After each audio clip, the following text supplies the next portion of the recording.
بسم اللہ الرحمن الرحیم۔ خرچ کیے بغیر سخاوت کا اجر۔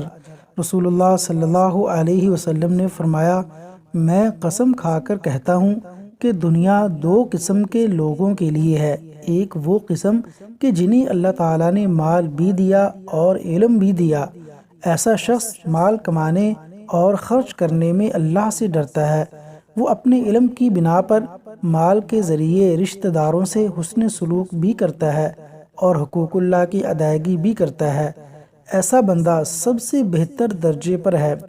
دوسرا وہ قسم کہ جنہیں اللہ تعالیٰ نے علم دیا مگر مال نہیں دیا۔ البتہ نیک نیتی سے ایسا شخص کہتا ہے، اگر میرے پاس بھی مال ہوتا تو میں بھی پہلی قسم والوں کی طرح خرچ کرتا۔ اپنی سچی نیت کی وجہ سے اسے بھی پہلی قسم والے سخی کے برابر اجر ملے گا۔